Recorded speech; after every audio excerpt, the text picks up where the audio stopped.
Hay una idea errónea, común aquí en los Estados Unidos, de que el fenómeno ovni es un fenómeno decididamente estadounidense, un fenómeno específicamente estadounidense, y eso no es realmente cierto. De hecho, realmente desde los comienzos a fines de la década de 1940, tan pronto como comenzaron a aparecer estos primeros informes sobre ovnis en los Estados Unidos, hubo conversaciones y discusiones en una variedad de otros países en todo el mundo sobre las posibilidades de que la gente los estuviera viendo, y ahí también, y sabemos que a principios de la década de 1950, de hecho, varios países en todo el mundo, América del Sur, Europa, Asia, estaban comenzando a informar el hecho de que había informes de ovnis, de cosechas propias, avistamientos de ovnis, por personas en lugares y regiones específicas en todo el mundo.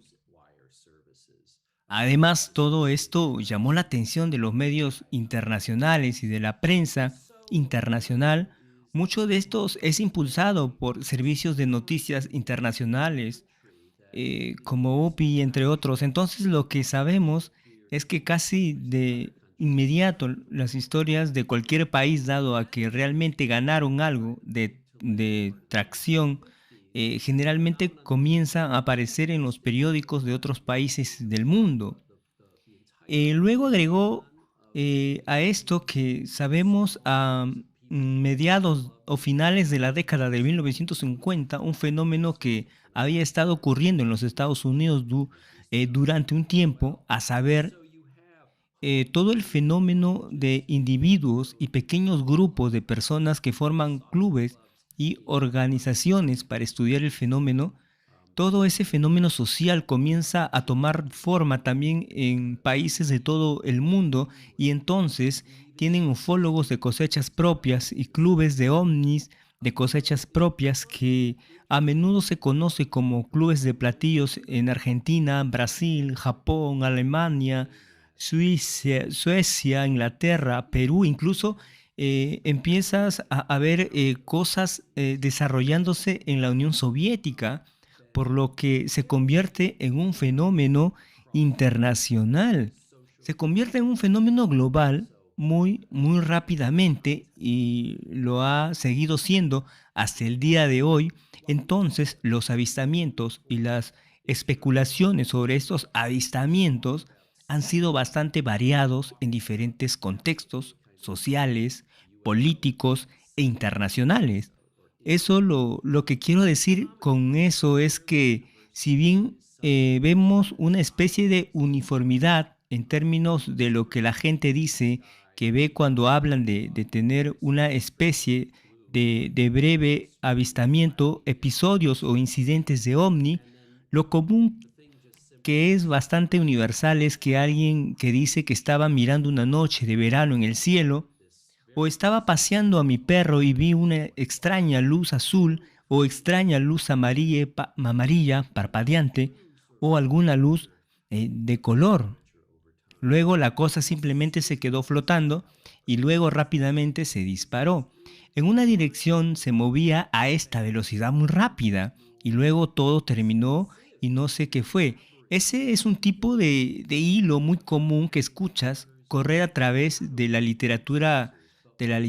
ovni a lo largo del tiempo, donde vemos diferencias. Sin embargo, es en el tipo de historias más amplias, más costosas y elaboradas, que la gente cuenta acerca de tener encuentros no solo con platillos voladores, sino con entidades que se creen que son los ocupantes de estos vehículos. Ahí es donde empezamos a ver algunas diferencias reales, creo profundas.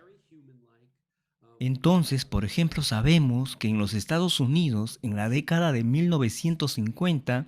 por ejemplo, tenemos algunas de las primeras historias de personas que afirmaron haber tenido contacto con extraterrestres que habían aterrorizado, y allí los extraterrestres casi siempre fueron descritos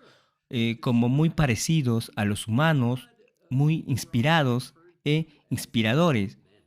y estéticamente hermosos, agradables a la vista, mientras que, por ejemplo, una de las cosas interesantes que vemos al mismo tiempo son las historias que emergen de América del Sur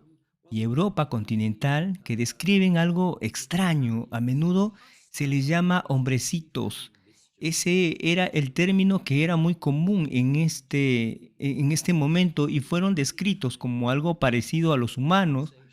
pero algo estaba un poco mal con ellos y tenía a hacerlo aunque no eran terriblemente nefastos u hostiles. Tendían a ser bastante traviesos, tendían a no buscar involucrar al ser humano, a que encontraban en ningún tipo de conservación civil ni nada por el estilo, pero más bien lo que les interesaba era una especie de observación de las cosas, y cuando se comprometían con un ser humano, tendían a involucrar algún tipo de, como dije antes, algún tipo de travesura. Así que vemos algunas diferencias en las formas en que los testigos de diferentes regiones y en diferentes países describen los tipos de entidades que encuentran también. Las especulaciones fue a menudo muy diferente en diferentes regiones. Entonces, por ejemplo, en la década de 1980, en los Estados Unidos, los ufólogos y la literatura ufológica estuvo dominada en gran medida por muchas conversaciones sobre lo que se informaba que era adopciones de seres humanos por parte de los extraterrestres. Sin embargo, en Europa continental, ese tipo de tema no era tan prominente como pronunciado, y hubo mucho escepticismo por parte de muchos ufólogos en Europa al respecto, y entonces vemos ya en la década de 1980 algunas diferencias entre diferentes partes del mundo cuando se trataba de especular sobre lo que estaba pasando en cualquier tipo de situaciones dada o en una serie de situaciones reportadas.